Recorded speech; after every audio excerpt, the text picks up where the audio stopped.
Are there situations where you could actually be charged for defending yourself or defending your family, no matter what the situation is? Yeah. Well, there clearly are because this actually just happened once again in Canada. When you are put in a situation and you're forced to defend yourself, your family, when you're put in that situation, if you're not used to that, you don't know how you're going to react. And listen, we cannot expect people to remain calm, cool, and collective in these situations. I have Ross McLean here with me once again. Ross McLean, former police officer, security guard for billionaires, and security expert. Ross, are you aware of this story where somebody in Lindsay was just charged for essentially protecting themselves or their family members? Yeah, I am, Randy, and I'm absolutely shocked by it. And I've had a lot of, as you said, I worked in law enforcement where I worked and I had a gun. I had all the tools, and I learned how I had to go deal with people who did not want to be arrested. And I felt pretty confident about a lot that I needed to do. But one of the best things I learned, Randy, was there are some very dangerous people out there. And you, as a police officer, even with all those tools, better be careful or you're not going home. I want to play devil's advocate here for a second because this has to be said. You being a former police officer yourself, you also know that there's always more to the story. Now, if somebody breaks into your house and you defend yourself or you disable them, whatever that may look like, is there such a thing as going too far? And what would that look like? Well, listen, you can defend yourself in a fight, for example, right? You can defend yourself.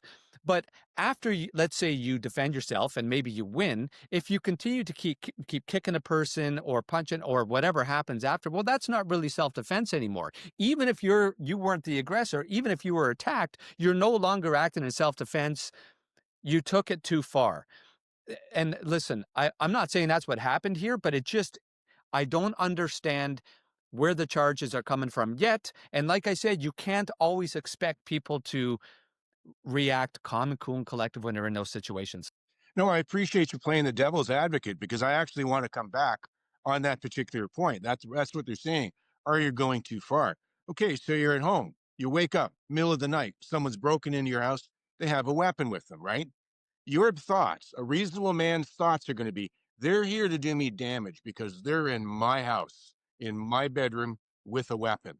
Now, you don't have the place. And even I, as a law enforcement officer, Randy, when I knew it was going to go south, my plan wasn't to have an arm wrestle with the person and struggle with them and do whatever. I was going to end any fight right away and get those Exactly. people under control. I'm 100%. not there to trade punches, wrestle with you. No, I'm there when it's use of force. So if I'm a citizen though, how do I know how tough you are when I'm up against you? All right, what am I? I'm just going to hit you once and stand back. Now I've just aggravated you. Now maybe you'll pull that knife you had because I hit you once. Am I going to hit you once and hit you twice and knock you down? Are you going to get back up? Sometimes the bad guys don't want to die. Well, And that's you it. know this, Randy? Yeah. You know this. The worst ones to arrest are the ones who are going back to jail who don't want to Well, go back. yeah, And in 100%. this case, that's probably what happened here.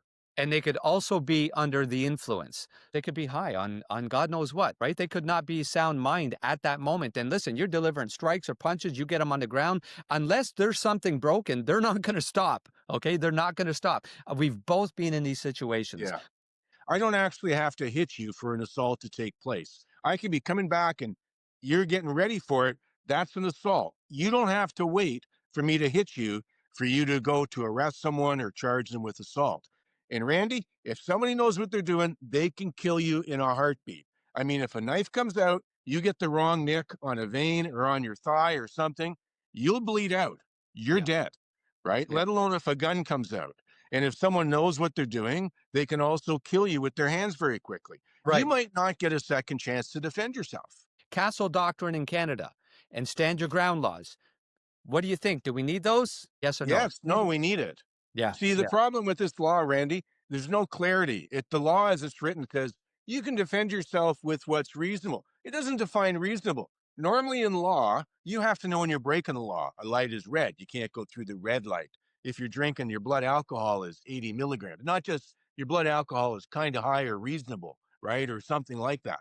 So how is the person supposed to know what they're going to do when they're defending themselves when they've never been in these situations before. And Yeah, it's exactly. tough for people who've been trained in these situations.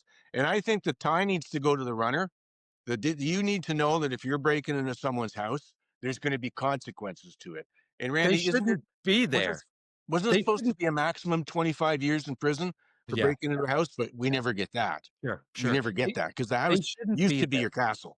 Yeah, your house used to be your castle. That's the thing. They shouldn't be there. You don't know their intentions.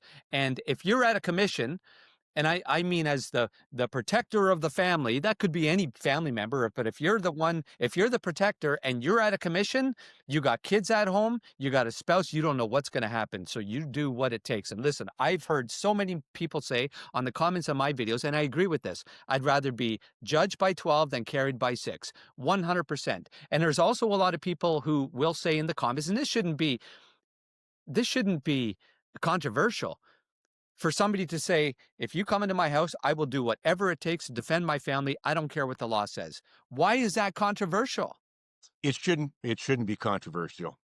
You know, one of the things we need here, Randy, is when police get involved in a shooting or a use of force, they bring in the SIU. They don't immediately start prosecuting the cops, if you will. I think we need something more like that for citizens when they're defending themselves. There needs to be a bit of an arbitration, maybe first, to see if it really warrants charging the person, not something so simple behind closed doors without enough information, because the process is going to be the penalty here. You're talking this guy's going to be up 50 grand just to start with his lawyer to defend himself At here. least, at least. Easily go over 100 grand, Yeah, yeah. all because he's defend. Citizens shouldn't have to pay that when someone's in their house, in their face, and quite likely trying to end their life. At least that's what you think, and Right. that's what's probable. And we've seen it, Randy. We've seen it. We've both seen it. Listen, Ross, I really appreciate you taking the time. I know you're busy and you made time to meet with me today. Thank you very, very much. You are on YouTube. You got your own channel. Where can people find you? They can find me over at McLean Chronicles. And, actually, I've just done a few breakdowns on some police encounters showing just how quickly, through body cams, these things can turn dangerous in a heartbeat. And, it's a real concern. It's a real Okay. concern. Thanks for having me on to talk about this, Randy. Appreciate it. You got it. I'll link your page. Be safe. Thanks for watching Canada Off Script. We're also on Spotify and Apple Podcasts if that's more your thing. If you find this content entertaining or helpful at all, please consider subscribing. And until the next one, stay sharp, stay safe, stay Canadian.